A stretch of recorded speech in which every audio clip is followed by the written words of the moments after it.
a huge revelation, in part because, as we know, Russian President Vladimir Putin is looking for allies right now.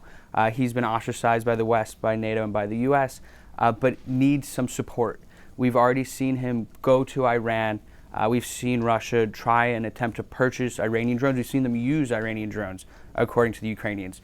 We've seen Russia try and get different weapons from North Korea, and we still haven't heard exactly if they've been used yet. But the fact that they're attempting it shows just the corner Putin's painted in, and reaching out to a superpower like China could have long-term consequences way past just the situation in Ukraine. Welcome to Reporter's Notebook, where we talk with the Washington Examiner's top journalists about the stories breaking on their beats. I'm Sarah Westwood, and I'm here today with defense reporter Mike Brest. And Mike, the war in Ukraine rages on, and this week we did see some pretty significant developments, some significant Ukraine counteroffensives, clawed back some territory from Russia. Give us the lay of the land of where things stand in Ukraine. So it's important to note, since about the beginning of the month is a good time frame to lay it out, Ukraine launched two counteroffensives, one in the south and one in the northeast. The one in the south didn't really have much success, but the one in the northeast had overwhelming success. They were able to drive Russian forces back dozens of miles. In total, they have taken back about 1,800 square miles in territory, which, just to give some perspective, is more than Russia had accumulated between April and August. So the amount of territory they got back truly has changed what the war has looked like, though it's important to note that Russia is still maintaining a lot of territory in the south, and they are pretty strong there. However, this really has sort of taken a dent into what Vladimir Putin has said was his secondary goal and what became his primary goal of taking over the Donbass. So we've seen a number of different movements in this, and it's unclear exactly how Putin will respond because he's now in a little bit of a tougher corner than he had been. One of the difficulties that you wrote about this week for Russia with this counteroffensive is that maybe Russia left some stuff behind as they were pushed back? Absolutely. So we've seen reports that some Russian soldiers fled. They panicked and just sort of took off, leaving tanks behind. We saw reports of various different weapons left behind, which really emphasizes just how quickly this retreat was.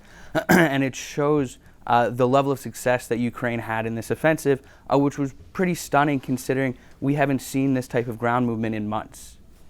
Speaking of Russia, Russian President Vladimir Putin and Chinese President Xi Jinping met this past week to strengthen their relationship. What are the implications for the U.S. with that meeting, and should U.S. officials be worried about that? So it's obviously a big deal. This meeting occurred in Uzbekistan at a conference between a number of Asian countries, and it was important because it was also the first time that the Chinese president has even left China since the pandemic. So this has been a huge revelation, in part because, as we know, Russian President Vladimir Putin is looking for allies right now. He's been ostracized by the West, by NATO, and by the U.S., but needs some support. We've already seen him go to Iran. We've seen Russia try and attempt to purchase Iranian drones. We've seen them use Iranian drones, according to the Ukrainians. We've seen Russia try and get different weapons from North Korea, and we still haven't heard exactly if they've been used yet. But the fact that they're attempting it shows just the corner Putin's painted in, and reaching out to a superpower like China could have long-term consequences way past just the situation in Ukraine. And finally, inflation is affecting all Americans right now. It's also affecting soldiers and people who work for the Pentagon.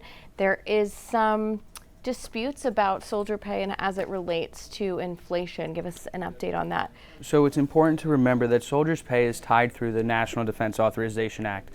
So as inflation grows, let's say throughout this year, their pay has already been determined last year.